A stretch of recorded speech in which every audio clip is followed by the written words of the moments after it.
Zvino nhamo yavarume ava imwevo yandoda kungorevawo.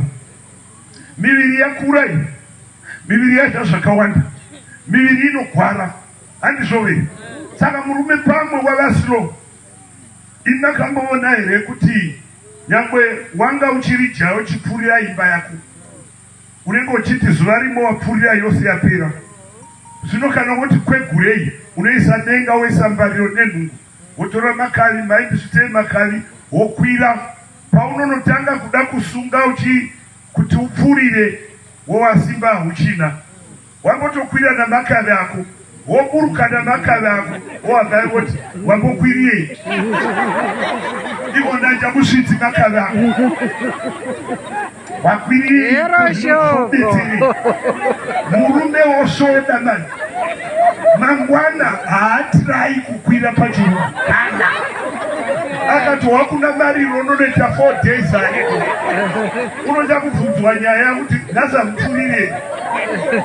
Murume haadi kutoregwa inonzi simba rake zvokunzi uchipo. Itotenda kana kanobata nhungoti mamune simba, mabatira maita, mangwana munopfurira. Zvinomuwedzera simba. Mandiwa here vanhu vamwari, hauna zvino zvodetserei. Wakwira wakakura hembe namakavi ako waburuka nawo, hapana chawaita. Munovengana nomurume. Iyi ndiri kutoreva iri serious mudzimba iyi. Gamuchira zvava murume wani wako, tenda kuti mambotogona kutoonavo mbariro kuti dzakadii mukabata-bata, mangwana muchapfurira. Unowana simba. Handizvo here? Kana musi wawana akapfurira akangorova karaundi kamwe akasapedzisa, iti muri shasha. Mangwana unomuka akasimba, unotanga manya akauruka akaita exercise, opfurira 1 day wopedza.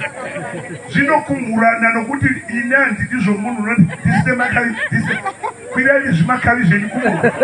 Haadzoki. Iwe murume usasvoda vokuruka namakavi ako. Ukaunawo, mangwana kwira futi unawo. Zvichaita nezita raJesu.